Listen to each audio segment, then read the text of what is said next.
Hello, everyone, and thanks for tuning in to tonight's episode of the Franchising 360 Show. I am Tim Parmeter. With me, as always, is Danielle Wright. Hello. Danielle, good to see you again. Good to see you. We have lots to talk about tonight about a fun and a little bit of a scary topic in franchising. Which I'm really excited about. What does it say about labor. So we had last week Raymond in Boise, Idaho. Yes. The fun recipient of one of these Franchising 360 Show if mugs. we actually get it mailed out. So, and please keep sending in some questions. The Franchising Show, what is it again? The Franchising360show.com. We still have a whole box of these in the house, so let's get rid of these suckers. But Raymond was asking about labor, interested in owning a business, but labor and having a staff and employees and stuff can feel a little scary. And kind of his question was really, should it? Should it feel scary? Yeah. Yes. Yes, absolutely. It's employing people, right? Does it scare you? It scares me.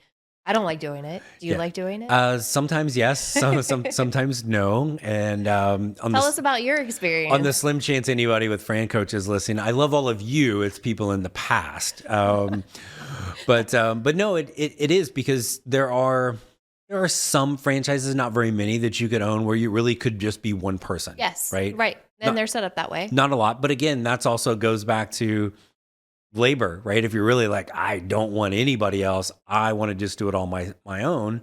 There are things like that. There's different types of labor. Correct. So yes. Tell us a little bit about the different types of labor when you're talking to FranCoach clients. Yeah. So this is a big thing that we talk to folks about, that most people are like, oh, I didn't even know that was something I had to think about, right? And so we'll talk about it in kind of 5 different categories. Well, five categories. Right? Okay. So number 1, you could just not have anybody and do it yourself. Right. Right. Owner operator. And again, not very many things like, it's not like, oh, well, can I own a McDonald's and be by myself? No.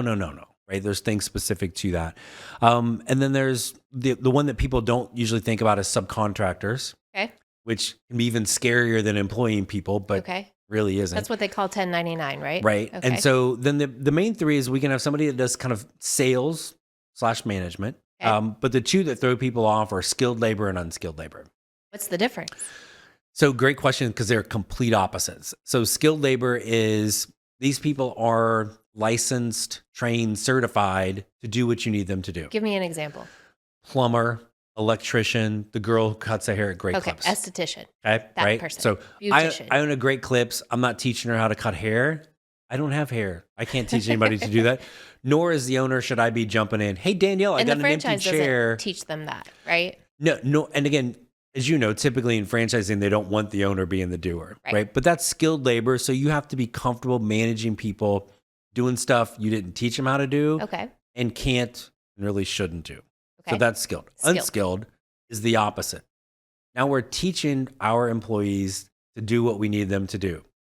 Learnable things, flip a burger, wash the window, scoop ice cream, right? Things that we could do as an owner, right? Okay. We own an ice cream shop. Could I be back there scooping ice cream? Yes, but that's not my job, right? Usually also with unskilled, there's kind of an ability to level up, right? Maybe you start out like prepping the food, and then you learn how to make the fries, and maybe you're an assistant manager someday. Okay. Right? So, but those skilled and unskilled are really kind of, I think, the 2 biggest dynamics in this that people don't necessarily really think how important that is. So let's go over that again. The first one was what? All by yourself. Second one is? We can sub out labor. So I don't employ them. I just pay them when I use them. Okay. Third one is? Sales. Okay. I'm going to put a pin in that for later. Yes. Fourth one was? Skilled. And fifth one is? Unskilled. Okay. Are we going to talk about those in more detail as we move forward? It seems like a pretty good idea to do, right? And so, but I think there's 2 things. There's understanding for people thinking about becoming a franchise owner, which of those or which combination of those is best. Okay. And for us, most people don't really know. So being able to explore some different things is key, but at least understanding it's important. And then where you can weigh in is, you're not, again, the franchise, there's a plan. There is going to be support and help. And as like you and I are both quick to point out, it's help, it's not due, right? The franchise isn't going to. Right. They're not going to hire for you. Right. So Danielle, I was going to jump in and be like, I get a lot of questions about that. Like, how do you help us with staff? Well, I can't hire them for you. I Right. really legally can't interview them for you. Like, I can give you the tools for success. And like with anything in franchising, it's tools in a toolbox. Right.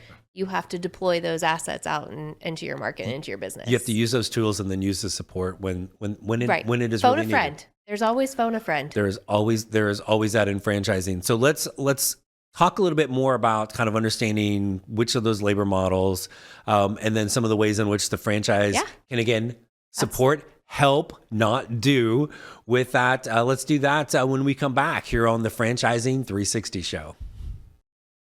All right, we are back on the Franchising 360 show, talking about that super scary part of becoming a business owner.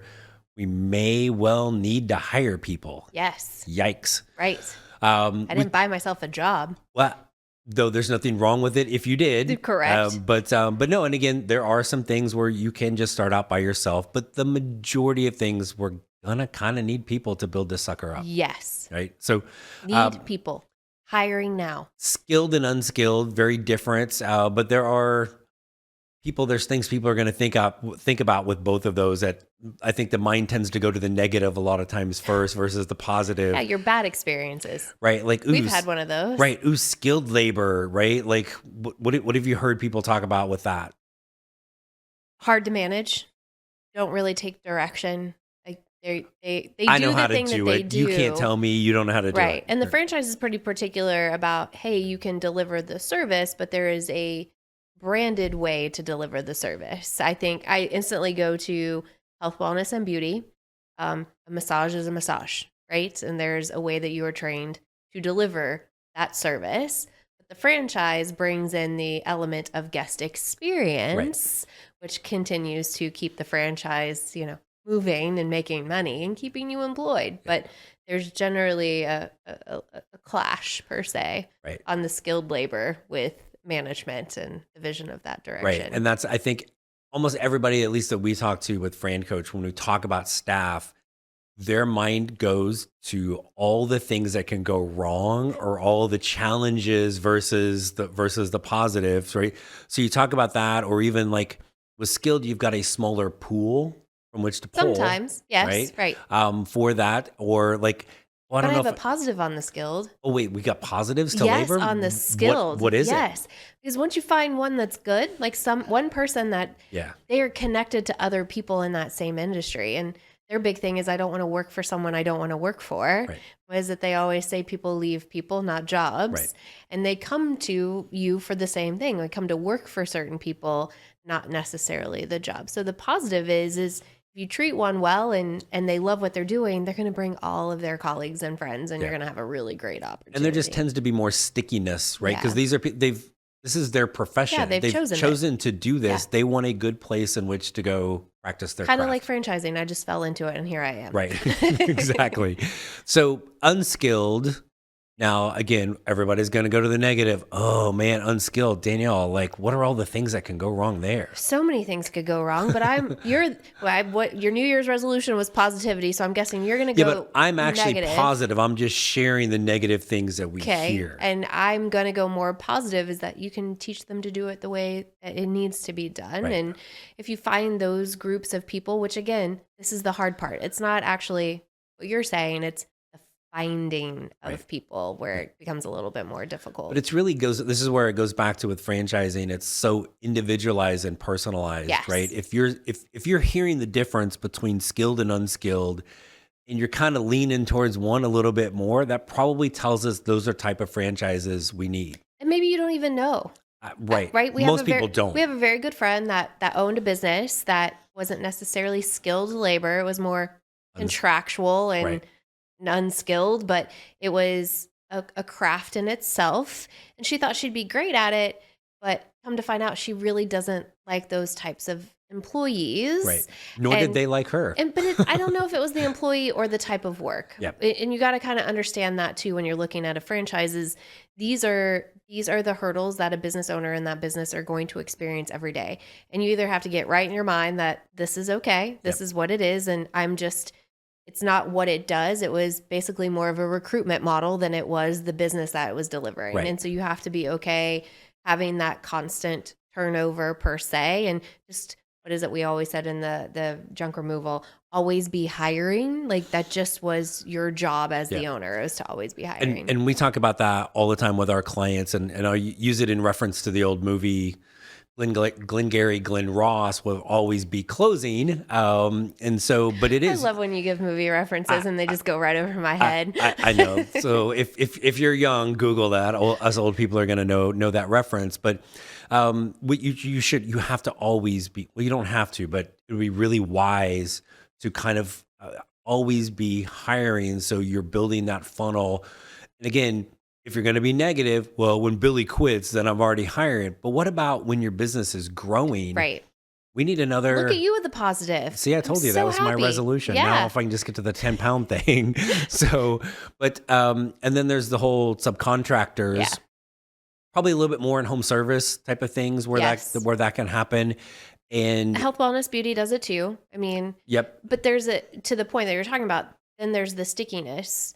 You're not as likely to have them stay a long time and participate in your business and the growth of it and be there for those inflection points, because you're not bound to them. They're not bound to you. They can go and do that whole gig economy thing. Right. If they're not cutting it, like you cut them. Yep. But the flip is, these are people that want to do the work, Yes. don't know how to find it. You're kind of their meal ticket. With Okay. that. That's a good way to look at it Right. too. Yeah. So, but let's talk a little bit about how franchisors, some of the ways they can support and help. So you're not on the island alone trying to figure out this labor problem. Because I've heard us talk about in the past, I think there's a plan or something with the franchise. Oh, the plans. So let's come back to that here on the Franchising 360 show right after this. All right, we are back on the Franchising 360 show. We are talking about labor.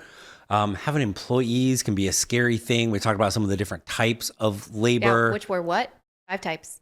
Go back through them. Ready? You're expecting me to have paid attention to what I said. So we can do this by ourselves. Yep. We can subcontract labor. Yep. We can have salespeople. Yes. We can have skilled labor. Okay. And we can have unskilled labor. Awesome. Sweet. There's the we 5. got it. Yeah. So good job. And some of the positives and negatives of both. But are we out there on an island as a franchise owner with this? Talk about the ways in which a franchise can help. And again, can't stress this enough, folks. Help, not do. What are some of those things for a franchise? So a franchise is going to give you job descriptions. They're going to give you ideal candidates, backgrounds, things to think about. ChatGPT, we love that. So you can do this yourself, but the franchisor is going to kind of tee you up. They've done it before. They've hired before. They kind of know what to look for. The thing that they're not going to do is interview them. They're not going to tell you which person to choose. Right. They're just going to be there as like a phone a friend. I know I say that a lot, but you've got them to kind of say, hey, I've got these candidates that I really like. I've interviewed them. I'm really stuck between 1 or 2. They can jump in and you can kind of give them an overview, maybe do a phone interview, but they're not going to tell you who to hire. Right. That's on you as a business owner to do that. But I think the bigger piece, and I think you and I have talked about this at length on sidebar conversations, is a franchise is going to really support you in the retention of an employee. Right. That's the biggest.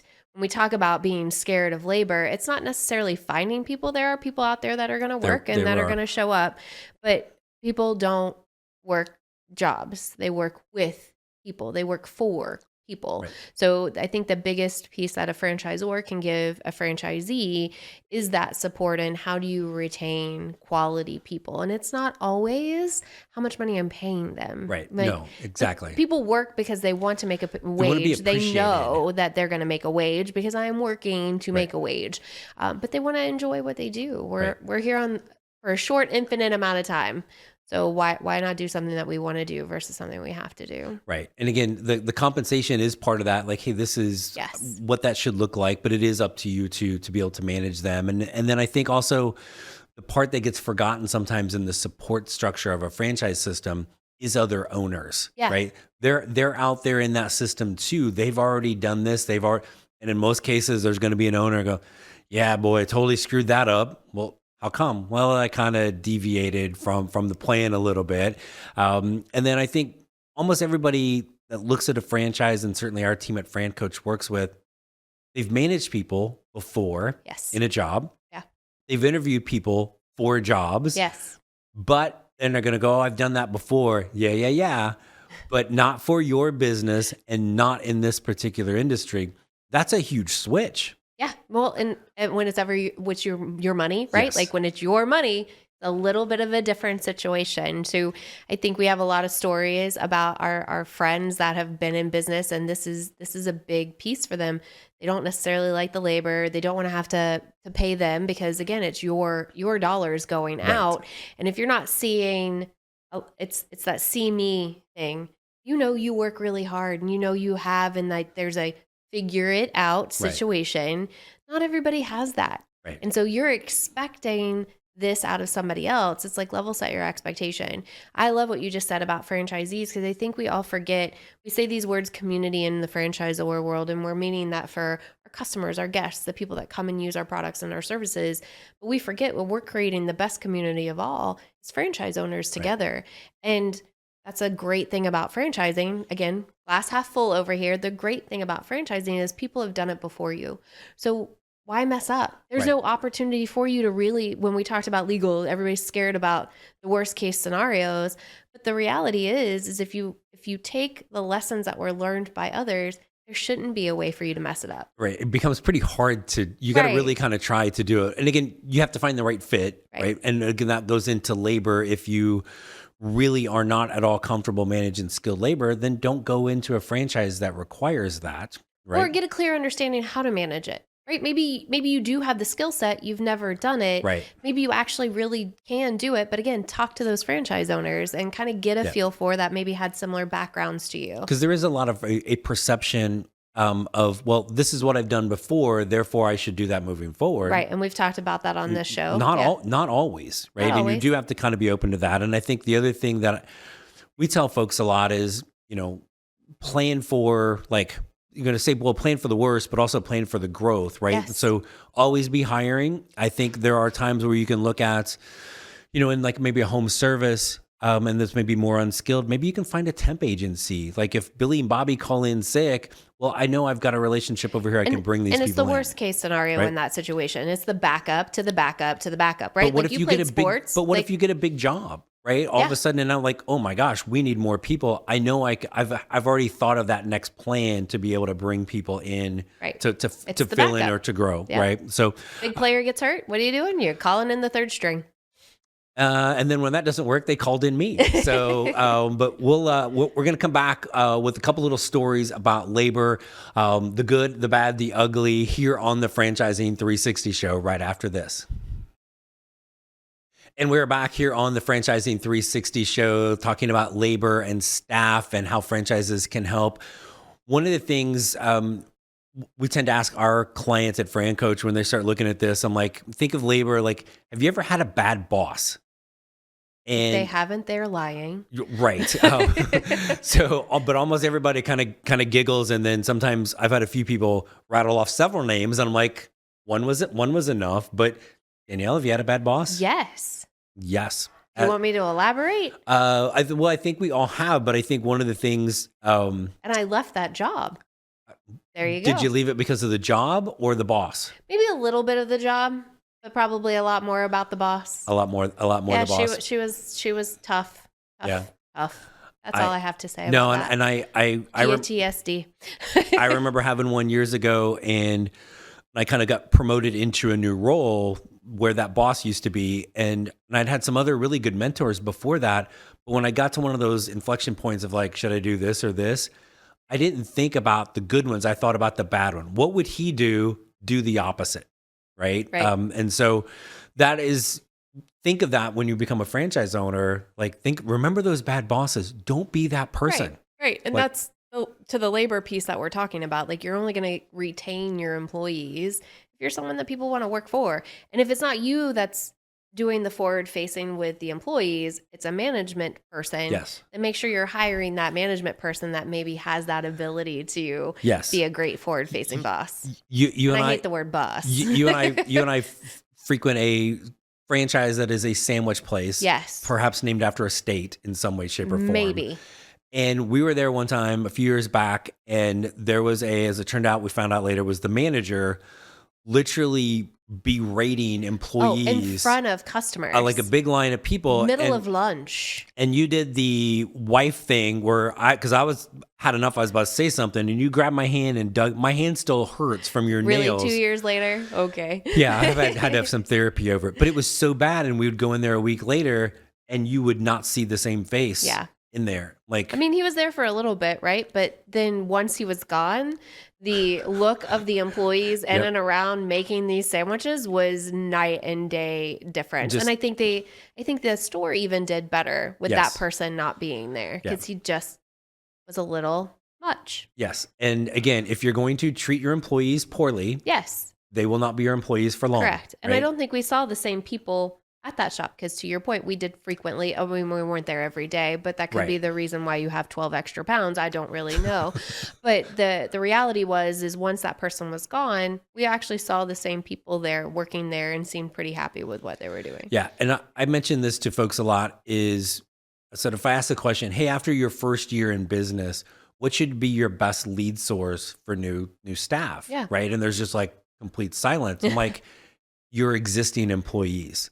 If they're not referring their friends and family to work where they work because they enjoy it, you're not doing the right thing. And we're good about stories. We can call this one out specifically. So my son, 16, works at a local pizza place, would not have gone and gotten a job, but his best friend works there. Other friends work there. They had such a great experience that he now works there. And it's like, now you've got your whole team at the same place that you work in. Guess what? You get some good benefits. Yep. And again, that's a place they do a good job taking care of their employees and have a lot of kind flexibility of of schedule, repeats and older brothers and younger sisters and all of that. So it's really that should be the ambition of a franchise owner. It's don't look at the negative that I have to hire people. Look at how you can give great people great opportunities for forward advancement. Yep. And again, if they're happy, they're going to be like, their friends are going to be customers, their family, they're going to want to work there. And to your point, they can grow within the franchise. So if you have a successful franchise, as you franchisee Tim,